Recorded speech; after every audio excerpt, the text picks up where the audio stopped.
네, 안녕하십니까 오토라인 시청자 여러분.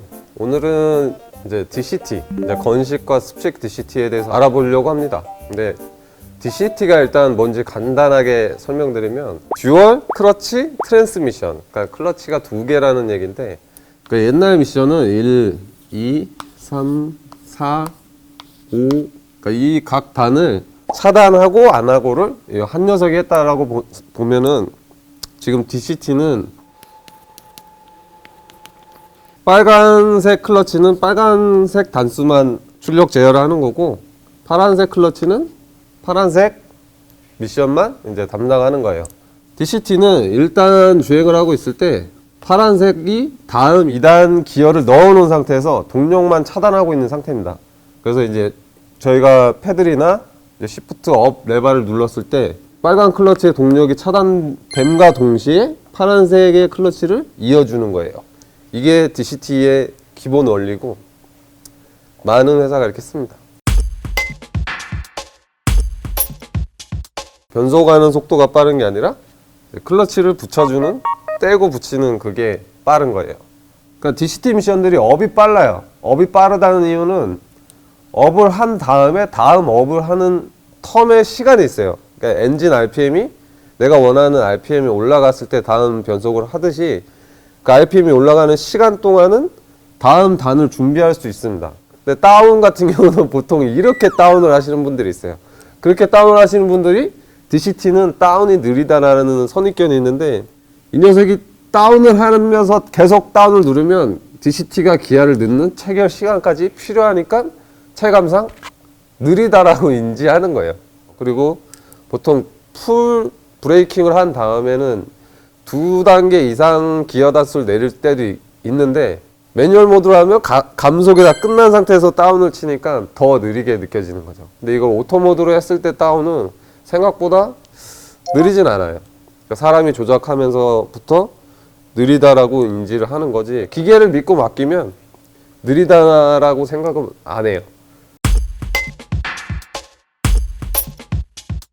그러니까 오토 미션이랑 DCT 미션의 가장 큰 차이점은, DCT는 매뉴얼 기반 트랜스미션이에요. 그러니까 각 기어가 직접 기계적으로 맞물리는 상태에서 완벽한 수동 미션 기반을 가지고 컴퓨터가 대신 클러치 조작과 기어 포지션만 바꿔주는 일을 하는 거예요. 오토 미션 같은 경우는 각 단에 브레이크라는 클러치가 또 여러 장 들어갑니다. 그리고 가장 DCT와 다른 게 유체의 압력을 이용해서 돌리는 거예요. 그게 가장 큰 차이점입니다. 그러니까 오토 미션은 기본적으로 집적 마찰이 아니라 오일로 회전시키는 미션이에요. 그러니까 쉽게 설명드리면 물레방아로 보시면 돼요. 물이 떨어지는 그 압력으로 프로펠러가 돌아간다라고 생각하시면 됩니다. 그 DCT 개발 역사도, 원래 유럽은 차량을 구매하는 사람들의 50% 이상이 수동만 사용했었어요. 그런 회사들이 오토미션으로 바로 넘어갈 수 없으니까 수동 미션 기반으로 오토매틱을 만들기 시작해요. 그리고 시초는 이제 포르쉐에서 제일 먼저 도전을 했고, 레이스에서 포르쉐가 먼저 사용을 합니다. 그 다음 대량으로 차량에 접목한 건 폭스바겐이에요. 쉽게 설명드리면 이 차인데, 이 그림에 대해서 설명드리도록 할게요. 그러니까 그림은 뭐냐면 이쪽이 엔진입니다. 엔진이 회전하고 그 회전력을 클러치를 통해서 미션으로 보내주는 거예요. 이 클러치가 떨어지면 동력이 차단되는 거고, 클러치가 붙으면 동력이 연결되는 거예요. 근데 이 클러치가 붙었을 때 그 붙는 마찰면에 아무것도 없는 상태가 건식 클러치고, 붙는 마찰면에 오일이 포함되어 있는 게 습식 클러치입니다. 근데 건식의 장점이라고 늘 얘기하는 게 그 구동 손실이 없다라고 얘기를 해요. 구동 손실은 뭐냐면, 얘는 어쨌든 오일이 묻어 있는 겁니다.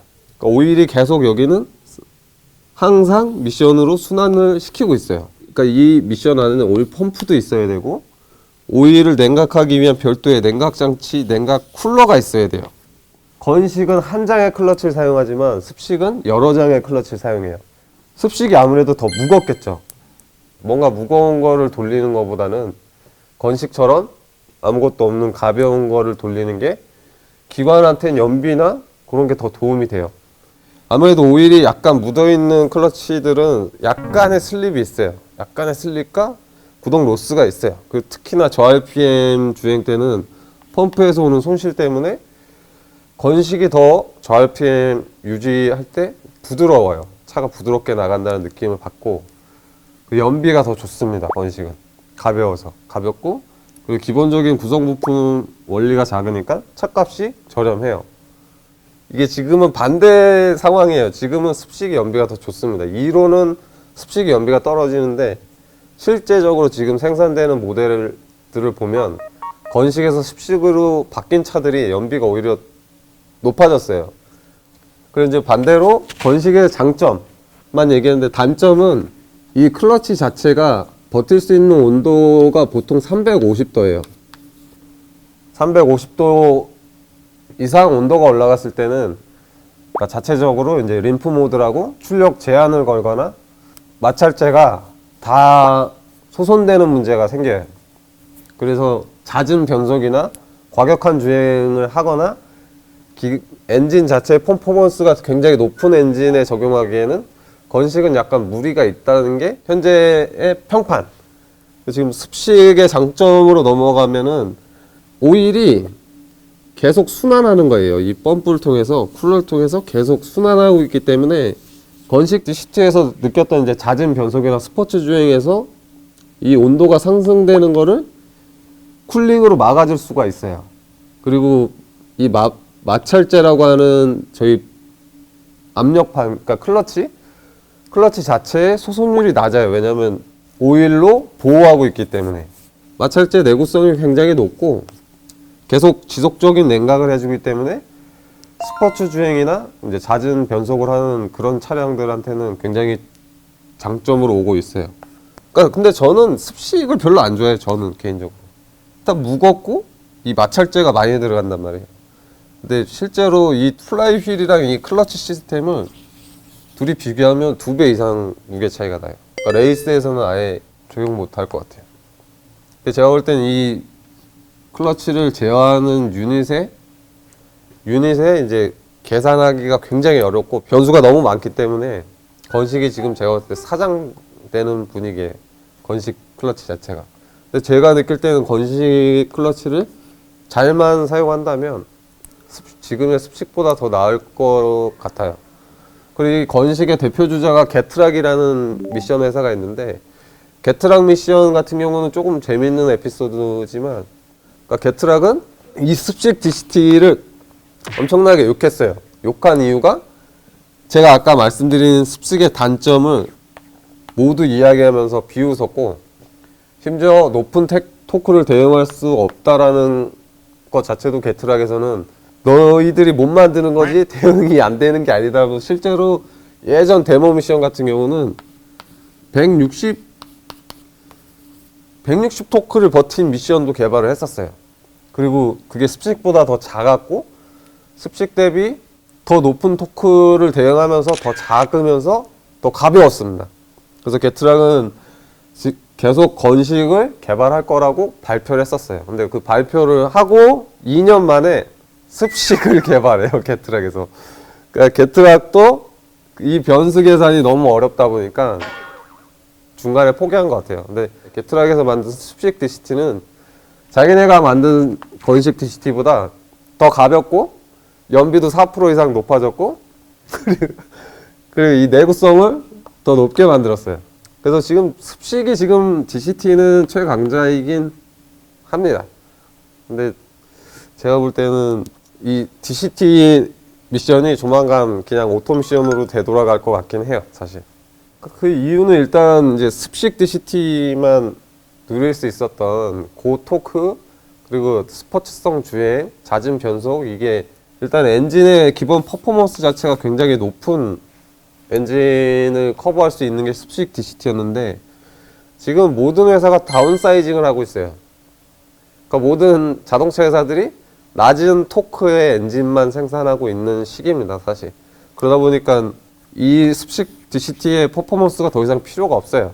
그러니까 조만간 연비 규제가 들어갈 거예요. 환경 규제 플러스 연비 규제라는 게 생기는데 그 규제는 뭐냐면 1리터에 25km 이상 갈 수 있는 차만 등록을 해줄 수 있다는 법을 지금 유럽은 통과를 시켰고 일본도 2025년도에 발행을 할 예정이에요. 지금 다운사이징에 하이브리드를 적용해야 되는데 이 DCT 미션에는 적용하기가 힘들어요. 습식 DCT는 기본적으로 가지는 덩치가 크기 때문에 여기에 하이브리드 전기 모터를 적용하기 상당히 힘들고, 그러니까 모터의 출력으로 회전수를 맞추는 방식이라 지금 토크 컨버터의 유선 기어 방식 미션이 더 적합하다라고 저는 생각을 해요. 그리고 제일 핵심은 ZF 또라이들이 미션을 너무 잘 만들어요. 오토 미션, 토크 컨버터 방식의 오토 미션이 그 유선 기어를 사용하는 미션인데 이런 DCT 그냥 다 뺨때게 날리고 있으니까 사실 저 같아도 지금 DCT 미션의 강점이 저는 사실 많이 없어졌다라고 생각해요. ZF 미션 지금 나오는 차들 타보면 정말 DCT보다는 한 수 위인 것 같습니다.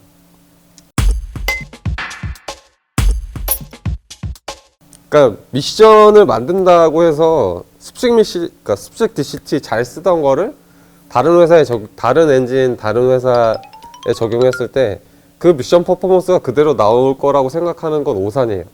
그러니까 저희가 쉽게 설명드리면은 갤럭시랑 아이폰의 차이예요. 아이폰은 항상 갤럭시보다 스펙이 구려요. 실사용자들은 아이폰이 더 매끄럽게 움직인다고 해요. 갤럭시는 약간 끊기는 느낌이 들어서 아이폰 유저들이 안 넘어오는 게 사실이에요. 그러니까 아이폰이 소프트웨어를 만들고 아이폰이 하드웨어를 만들어요. 그러니까 애플이 두 가지 다 하기 때문에 그 둘의 궁합을 잘 맞출 수가 있는 거예요. 근데 지금 르노 같은 경우는 미션 회사가 미션을 만들어서 납품을 하면 자기네가 자체적으로 그 미션을 이렇게 만들어줘라는 거를 하기도 사실 힘들 뿐더러 그 팔리지도 않는 차 몇백 대 이거 바꿔달라고 하면 사실 미션에 대해서 안 바꿔줄 것 같아요. 그거에 맞춰서 제작자가 맞춰야 되는 거죠. 습식 DCT, 건식 DCT 이제 간략하게 설명드린 것 같은데 더 궁금한 거 있으시면 댓글 달아주시면 보충하도록 하겠습니다. 시청해주셔서 감사합니다.